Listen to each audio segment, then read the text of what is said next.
Friend, welcome back to our channel. आज हम start कर रहे हैं हिंदी की कार्य पुस्तिका क्लास 6 स्टूडेंट्स की, जिसमें हम स्टार्ट कर रहे हैं कार्यपत्रक 56। तो हमारा पहला प्रश्न है, निम्नलिखित कविता को पढ़कर दिए गए प्रश्नों के उत्तर लिखिए। कविता को पढ़ना है और प्रश्नों के उत्तर देने हैं। राणा था रणधीर अकेला, था प्रताप रणवीर अकेला, साहस का पुतला था भारी, मेवाड़ी सपूत अलबेला। मर्यादा का प्रतिपालक था, दुश्मन का प्रतिफल घालक था, अंत समय तक टेक न छोड़ी, वह सब राज्य का संचालक था। ठीक है, वह सब राज्य का क्या था? संचालक था। ये हमें कविता दी है और इसी को पढ़कर हमें क्या करना है? प्रश्नों के उत्तर देने हैं। तो हमारा पहला प्रश्न है, महाराणा प्रताप ने अपनी मातृभूमि की रक्षा के लिए युद्ध किया था। तो महाराणा प्रताप ने अपनी मातृभूमि की रक्षा के लिए किससे युद्ध किया था? तो उन्होंने युद्ध किया था अकबर से। महाराणा प्रताप ने अंत समय तक टेक न छोड़ी। प्रताप की क्या टेक क्या थी? प्रताप की जो टेक थी वो क्या थी? मेवाड़ को आज़ाद करने की टेक थी। क्या टेक थी? मेवाड़ को आज़ाद करने की। प्रतिपालक शब्द में क प्रत्यय लगा हुआ है। आप भी इस गद्यांश में ऐसे शब्द ढूंढ कर लिखिए जिनमें प्रत्यय लगा हुआ है। रणधीर, रणधीर में प्रत्यय लगा है रण प्लस धीर। प्रणवीर में लगा है प्रण प्लस वीर। ठीक है,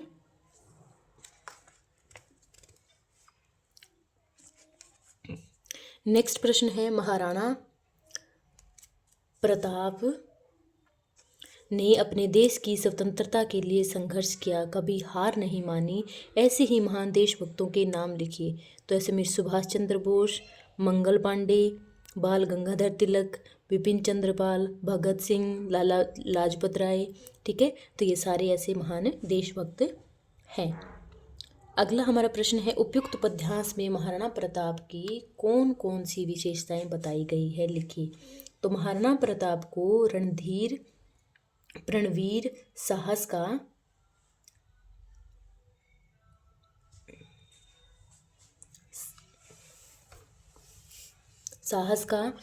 पुतला, यहाँ पे कुछ दिखाई नहीं दे रहा बेटा, तो साहस का पुतला और मेवाड़ का सपूत, मर्यादा का प्रतिपालक, स्वराज्य का संचालक।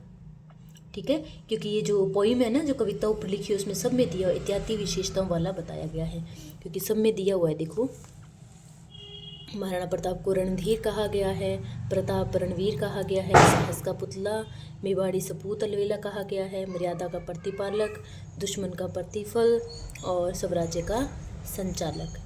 ठीक है, तो ये सारे क्या है? महाराणा प्रताप को कहेंगे। इसी के साथ हमारा डन होता है कार्यपत्रक 56 और अब हम स्टार्ट करेंगे कार्यपत्रक 57। कार्यपत्रक 57 में हमारा पहला प्रश्न है, निम्नलिखित गद्यांश को पढ़कर दिए गए प्रश्नों के उत्तर लिखिए। गद्यांश को पढ़ना है और प्रश्नों के उत्तर लिखने हैं। युवा पीढ़ी ही देश की पूंजी है। जब बच्चे स्कूल में पढ़ने जाते हैं तो शिक्षक उनके आदर्श होते हैं।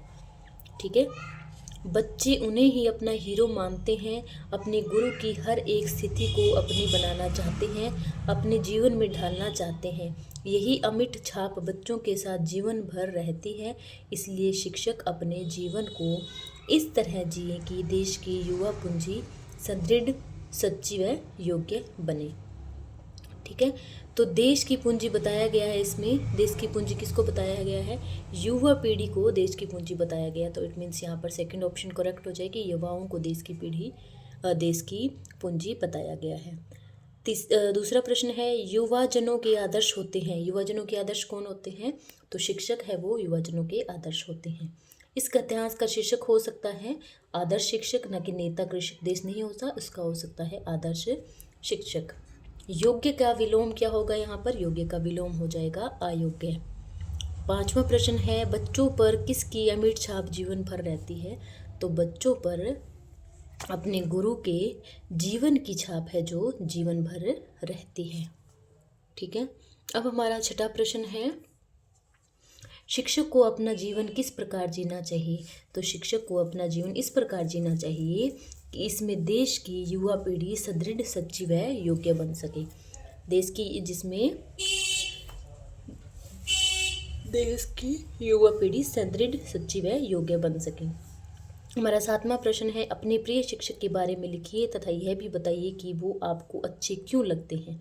अपने प्रिय शिक्षक के बारे में लिखना है और आपको क्यों अच्छे लगते हैं।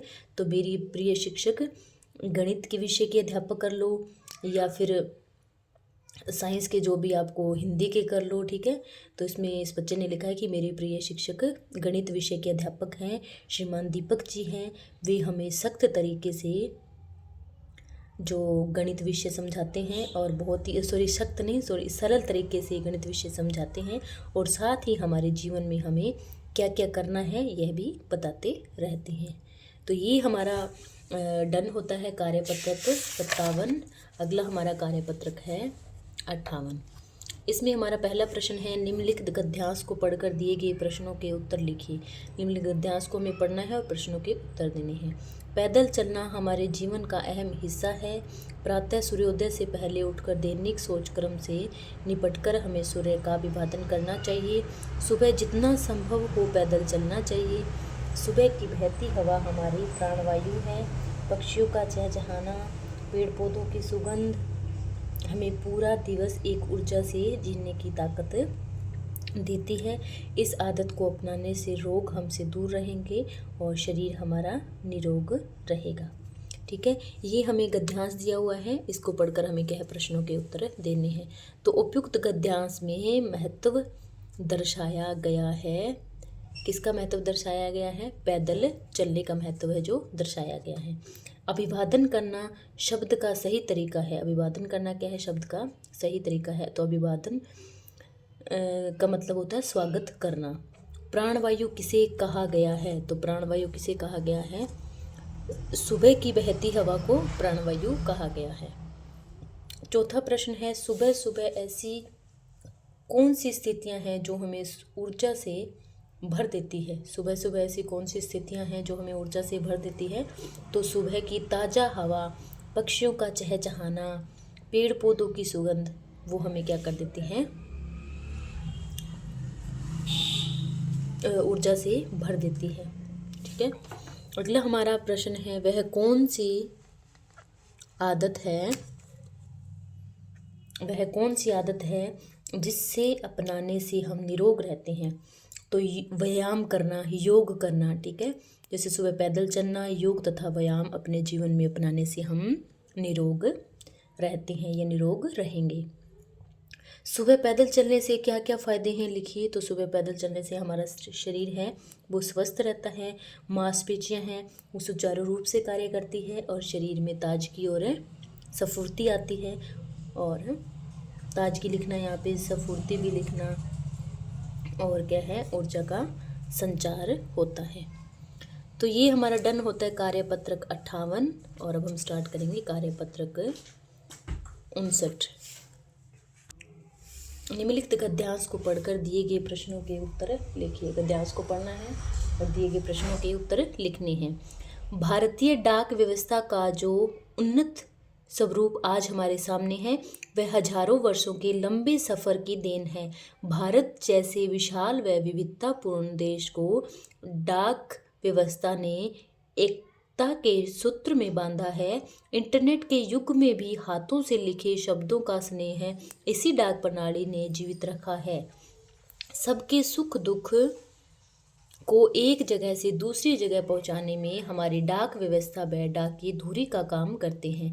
पहले कबूतर भी हमारे डाकिये हुआ करते थे, अब तो वे विश्व शांति के लिए उड़ाने के काम आते हैं।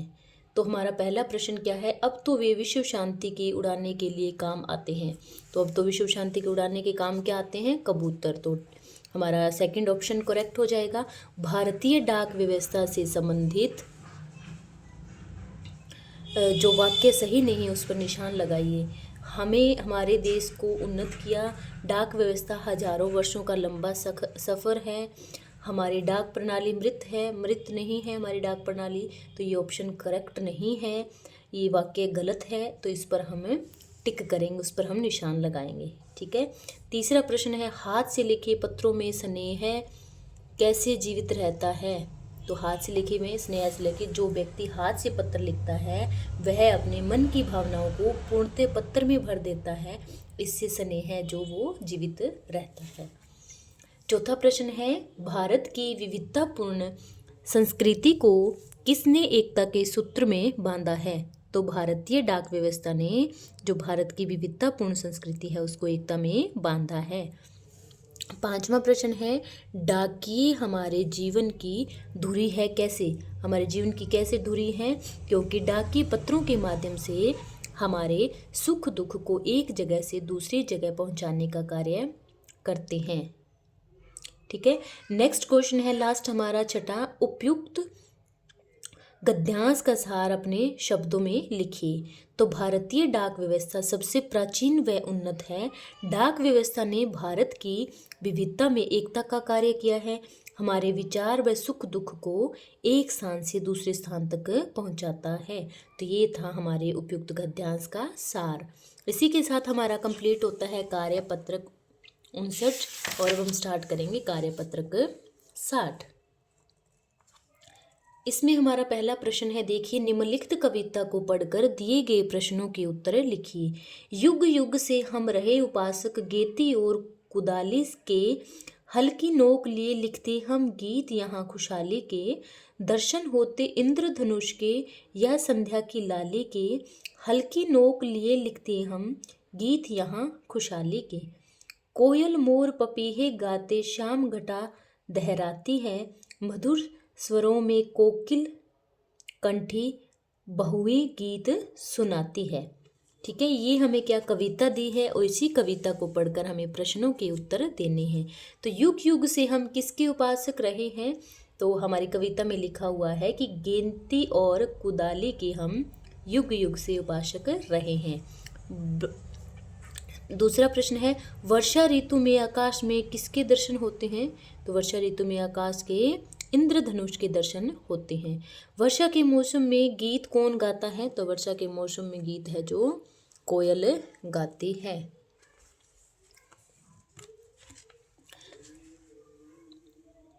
आगे देखिए, हल की नोक से किसके गीत लिखते हैं? तो हल की नोक से हम हैं किसके गीत लिखते हैं? खुशहाली। हल की नोक से किसके गीत लिखते, एक मिनट में थोड़ा सही कर लेती हूँ। अब देखिए, हल की नोक से खुशहाली के गीत लिखते हैं। ठीक है, 5वां प्रश्न है, अर्थ बताने हैं। तो मधुर का अर्थ होता है मीठा, छठा का अर्थ है छवि, और श्याम का अर्थ है संध्या का अर्थ है शाम, और कुंदाली का अर्थ है मिट्टी खोदने का औजार, जिसे मिट्टी खोदते हैं। ठीक है, कुंदाली। आगे है छठा प्रश्न, किसान के घर खुशहाली कब आती है? कब आती है? जब किसान खेत में हरी भरी फसल लहराती है। ठीक है, किसान के खेत में हरी भरी फसलें होगी तब उसके घर में खुशहाली आती है, क्योंकि जब फसलें खराब हो जाती है तो उसके घर में बिल्कुल ही खुशहाली नहीं रहती, क्योंकि उसका मूड ही ऑफ हो जाता है। 7वां प्रश्न है, एक साधारण किसान के बच्चे को क्या क्या सुविधा मिलनी चाहिए? तो एक साधारण किसान के बच्चे को रहने के लिए घर, पढ़ने के लिए विद्यालय और कपड़ों की सुविधा मिलनी चाहिए। तो ये था हमारा कार्यपत्रक 60 जो कि कंप्लीट होता है। वीडियो को देखने के लिए थैंक यू, बाय बाय।